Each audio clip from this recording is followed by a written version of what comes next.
Los tres santos reyes, los tres y los tres, los tres santos reyes, los tres y los tres, los saludaremos con divina fe, los saludaremos con divina fe. Taraila, taraila, taraila, taraila, taraila, taraila, taraila, taraila. Yes, this is the Commonwealth of Puerto Rico, a land of song and laughter, a tiny bit of the United States in the warm seas of the Atlantic and the Caribbean. San Juan, capital of the island, was an important city 100 years before the Pilgrims landed at Plymouth Rock. Today it is the air crossroads of the Western Hemisphere.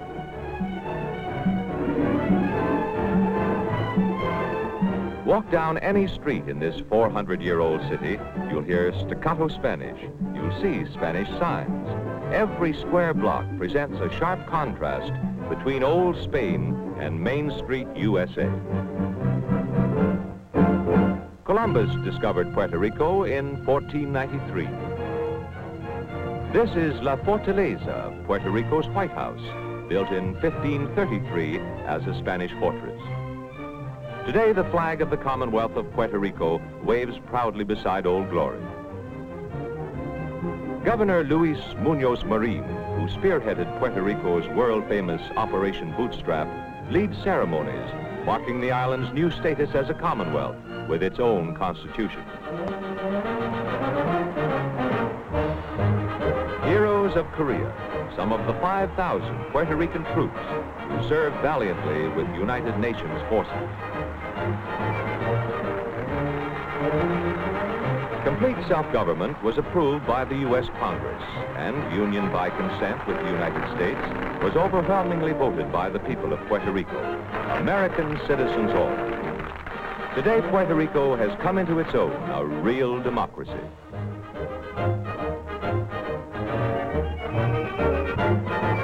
San Juan's loveliest adorn these floats which symbolize Puerto Rico's progress.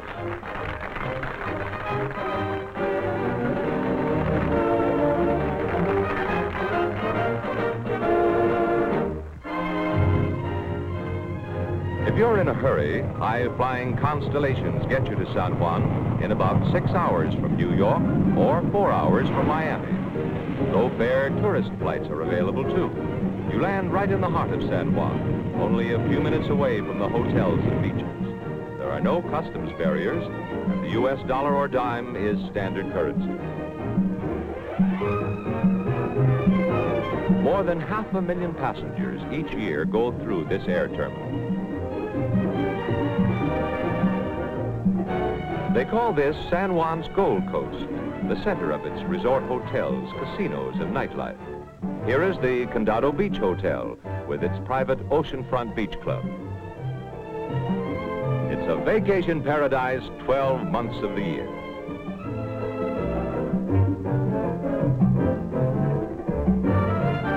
Breathtakingly beautiful, a gem in the tropics, the fabulous Caribe Hilton Hotel. Even the approaches are modern. Every room is air-conditioned. Here truly is living fit for a king. A hotel bathed in sunshine and splendor, with its private bathing lagoon, swimming pool, and elaborate recreational facilities.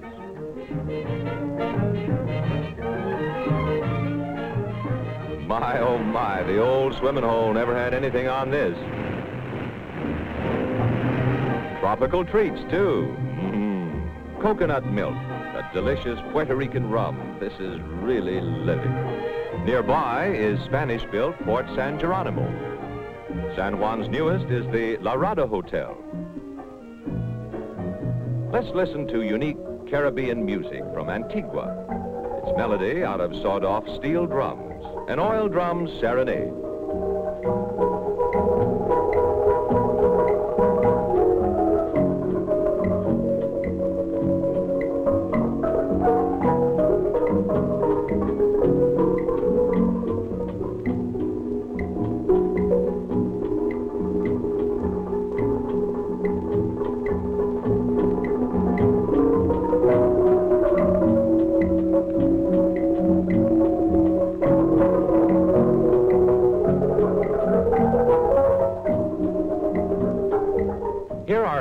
waters for big game sports fishing. Many world record catches have been made in virgin fishing waters here.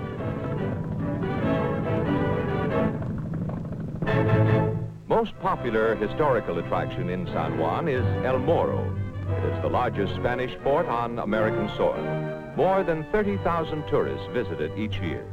French, Dutch, and British buccaneers tried vainly to capture it. 400 years ago, people were dependent upon this fort for protection. The Spanish built it to guard against sea raiders, and in the last war, it was armed against submarine attacks. Golf in a fort? Well, seeing is believing. The El Morro course is one of the sportiest on the island. Baseball isn't just a sport here, it's a crusade. Mainland big leaguers play with professional Puerto Rican teams during the winter season.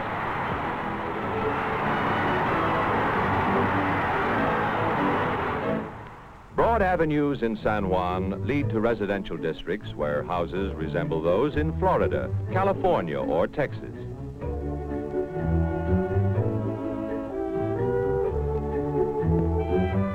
Puerto Rican architects designed all these homes for real comfortable living. Everybody grows and loves flowers in Puerto Rico. These are red ginger blossoms. Homes for everybody. Housing gets top priority in Puerto Rico's booming economy. Many low-rental public housing apartments are springing up throughout the island.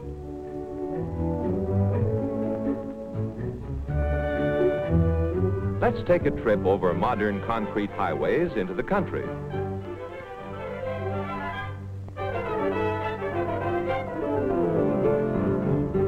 Well, am I dreaming? It sure looks like someone turned back the clock 100 years. It's the revival of an old coconut mask festival at Louisa, just 45 minutes from San Juan. And how'd you like to see this the morning after?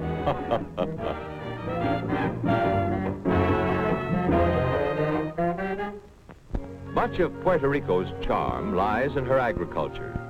In the warm uplands near Manatee are extensive pineapple plantations. Say, this is easier than opening a can of pineapple. You can see harvests like this everywhere in the Piña country. Just stop your car and watch. Yum, yum. Juicy Spanish red pineapple is the sweetest of all. Exotic fruits of the tropics. That big red one is the Pepino Angola. Groves of bamboo like regal ostrich plumes dot the island. Sugar cane, backbone of the island's economy, it grows everywhere and brings in around $150 million annually. Over 1 million tons each year are shipped to stateside markets. The harvest season is from January to June, a sight that tourists never forget.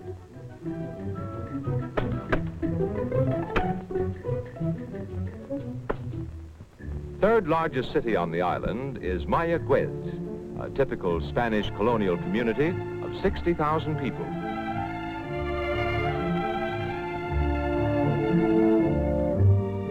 "13 miles away is San Germán. Puerto Rico, as you can see, is small, averaging 35 miles wide and 100 miles long.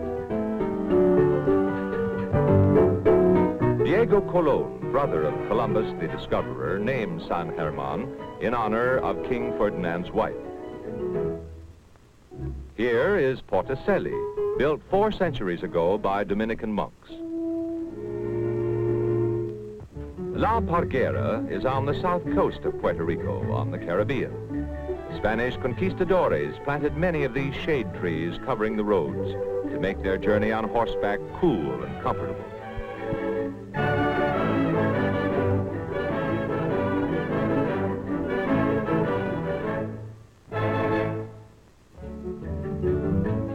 Fishing is the main attraction at La Parguera.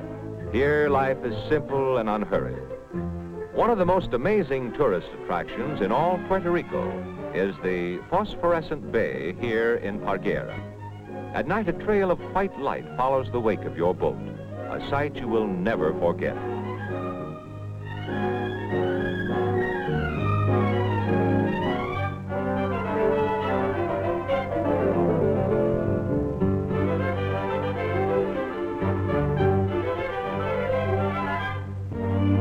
But if you want contrast, you'll find it here in Ponce. Here's the city, seen from a hill. As in traditional Spanish colonial cities, Ponce started with its cathedral and plaza. It's the second largest city in Puerto Rico, a proud stronghold of old customs and culture, and it retains much of the charm lost to progress in other parts of the world. Ponce was named for Juan Ponce de Leon, seeker of the Fountain of Youth, and Puerto Rico's first governor. Ponce's fire department is both original and strictly traditional. Its members are volunteers, but ready at the sound of the bell for anything. There they go in a blaze of color. It could be a fire, but it's only practice.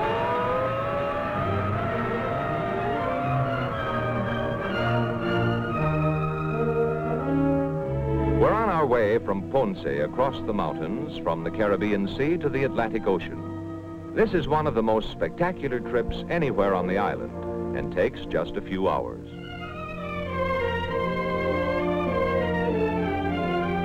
It's really chilly up here in the evenings. This part of Puerto Rico is today the same as when it was discovered by the Spanish. Bananas, too, grow wild in the El Yunque forest. Until you've eaten one ripened on the plant, you've never really tasted bananas. Near the summit is a recreation area and a swimming pool. The water couldn't be purer.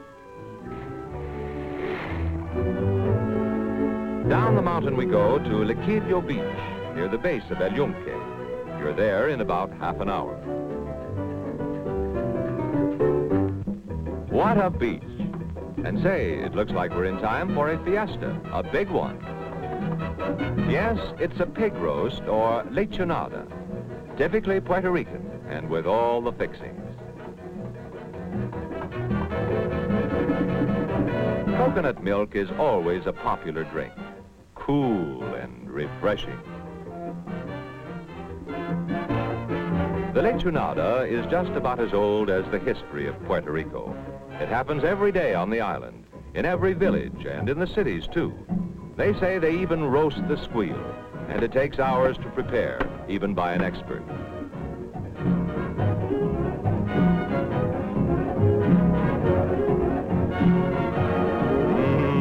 And I mean it.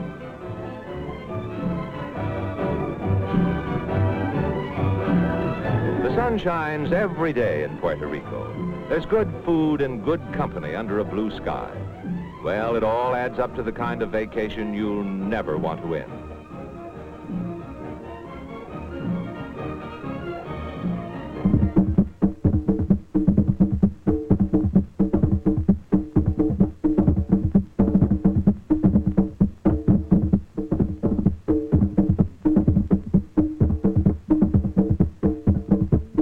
Folklore dancers perform the bomba. The rhythmic drum music rings in your ears long after you've left the island.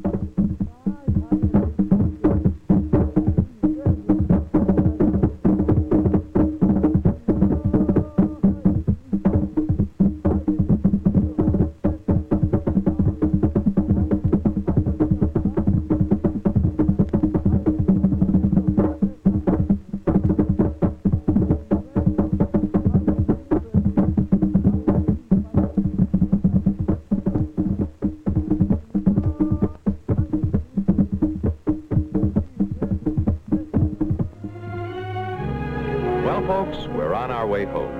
The magic of Fiesta Island will haunt you long after you've passed El Morro. Someday you'll return. Nobody here says goodbye, only hasta luego.